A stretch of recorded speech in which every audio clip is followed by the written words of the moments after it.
कृष्ण के मन में बसी हो राधा। तुमसे अधिक कृष्ण का मन कौन जान सकता है? तुम कृष्ण के मन को पढ़ लो, फिर तुम्हें पता चल जाएगा कि कृष्ण क्यों नहीं आया। कृष्ण राधा को भूल गया है काकी। तुमने ही मुझसे कहा था ना राधे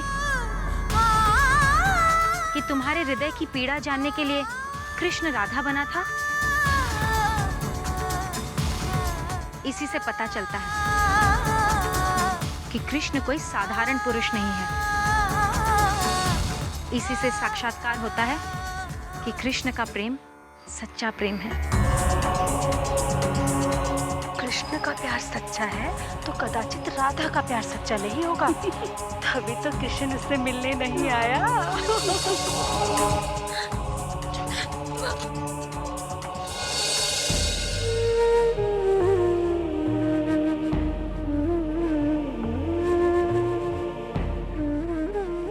कान्हा,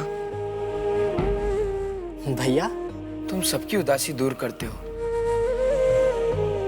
और आज स्वयं उदास हो। मुझसे राधा की दशा देखी नहीं जाती भैया। इतने दिनों से मैं उसे मिलने नहीं गया, इसीलिए बेचारी दुखी है। ये नाटक जो तुमने किया है छोटे, इस बारे में उसे विश्वास में लेना चाहिए था।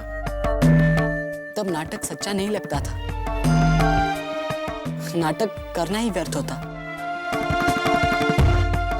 वैसे भी राधा के प्रेम की पवित्रता और राधा के प्रेम का महात्म्य सबके सामने लाने के लिए राधा का नाटक में सहभाग और सहयोग आवश्यक है भैया। परंतु ये सहभाग, ये सहयोग होगा कब कान्हा?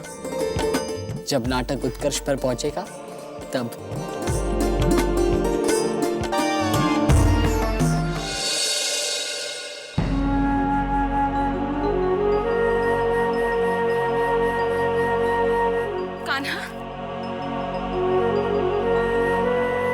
बलराम, कृष्णा को होश आया था क्या? नहीं तो पिताजी। तो फिर हमें आवाजें कैसे सुनाई दी? क्या हो गया है तुम्हें कान्हा? क्यों रूठ गए हो अपने मैया और पिताजी से? यदि मुझसे कोई भूल हुई है तो मुझे क्षमा कर दो। बस तुम जाग जाओ, अपनी मूर्छा त्याग दो।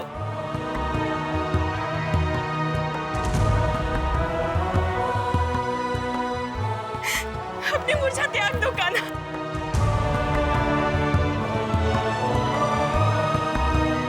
यशोदा, यशोदा,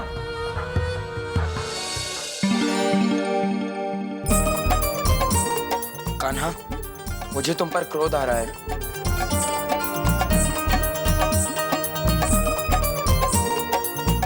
तुम मैया और पिताजी को कितने दुख दे रहे हो कान्हा। दोनों कितने व्याकुल हैं तुम्हारी चिंता से छोटे। जानता हूँ भैया। ये सब जानते हुए भी मूर्छित होने का नाटक कर रहे हो। युद्ध और प्रेम में सब क्षम्य है भैया। परंतु कान्हा, भावुक न होइए भैया। अवतार कार्य को पूरा करने के लिए हमें एक एक करके प्रत्येक कोमल संबंध को तोड़ना होगा। जब हम मामा जी को दंड देने मथुरा जाएंगे तब सब कुछ पीछे छोड़कर ही जाएंगे ना, सब कुछ। चाणोर, बहुत ही शुभ संदेश सुनाया है तुमने। ये जानकर अति प्रसन्नता हुई कि कृष्ण अब तक मूर्छित है। महाराज,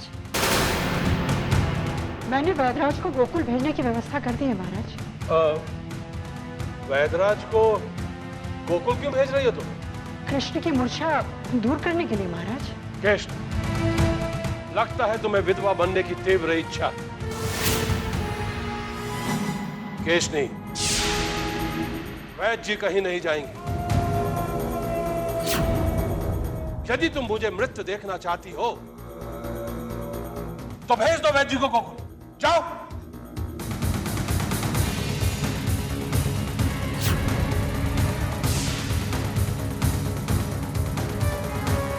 महाराज, आपको महारानी को इस तरह से अपमानित नहीं करना चाहिए था और ना ही वैद्य जी को गोकुल जाने से रोकना चाहिए था। चाणूर, महाराज, महारानी ने वैद्य जी को गोकुल भेजने का जो प्रयास किया है वो प्रशंसनीय है। चाणूर, तुम्हारी बुद्धि तो नहीं भ्रष्ट हो गई है? हम अपनी ही मृत्यु को जीवन प्रदान करें? महाराज, वैद्य जी को गोकुल भेजने के पीछे महारानी ने जो हमें प्रेरणा दी है उसे अब आप भी समझने की चेष्टा कीजिए। चाणूर, तुम जो कहना चाहते हो स्पष्ट कहो। महाराज, वैद्य जी गोकुल जाएंगे और मूर्छित कृष्ण की चिकित्सा करेंगे और उसे औषधि पिलाएंगे जो जीवन देती है।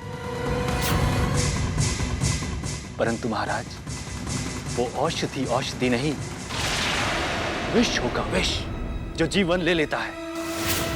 महाराज सोचिए, कोई माया नहीं, कोई राक्षस नहीं, वैद्य जी सबके सामने औषधि की जगह कृष्ण को विष पिलाएंगे, विष। और कृष्ण के प्राण हर लिए जाएंगे। देवकी की 8वीं संतान फिर कभी बांसुरी नहीं बजा पाएगी।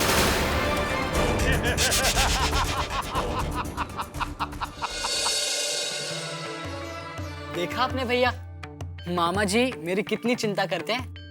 परंतु कान्हा, तुम बैठे हुए हो, क्या तुम्हारी नौटंकी समाप्त हो गई? कैसे समाप्त होगी दाऊ भैया? इस नौटंकी में शामिल होने के लिए मामा जी भी कितने उत्सुक हैं।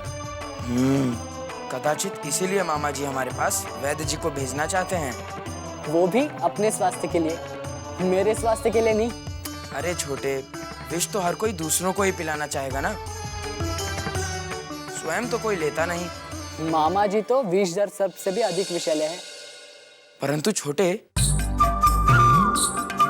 जब वो वैद्य तुम्हारे पास विषदंत गराने आएगा तो तुम क्या करोगे? मैं कुछ नहीं करूंगा भैया।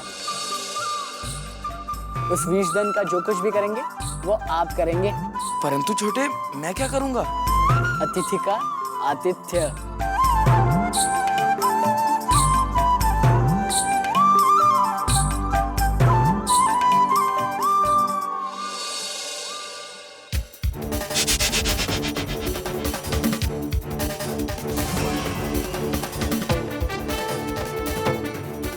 वैद्य,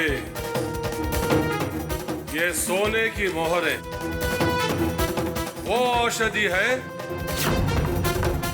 कि सुंघा दो तो क्षण भर के लिए मरा हुआ व्यक्ति भी जीवित हो जाता है।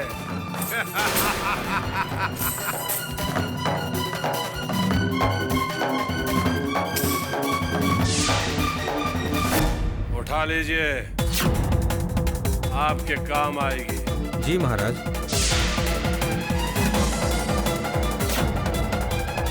वैद्य जी, कृष्ण मूर्छित है, ये तो आप भली भांति जानते होंगे। जी महाराज। क्या आप नंद के घर गोकुल जाएंगे? अवश्य जाऊंगा महाराज। और कृष्ण को होश में। बस!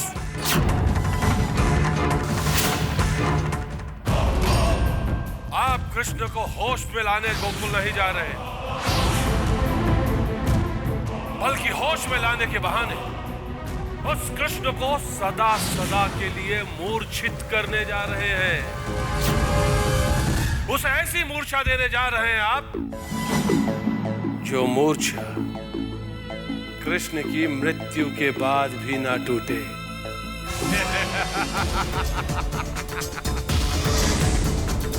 वैद्य जी, आप कृष्ण को औषधि में मिलाकर ऐसा विष पिलाएंगे कि कृष्ण की देह तो धरती पर पड़ी रहेगी, लेकिन उसकी आत्मा निकलकर कृष्ण के गोलोक में चली जाएगी। और ध्यान रहे, आप पर किसी को तनिक भी शंका नहीं होनी चाहिए। आप समझ गए ना वैद्य जी?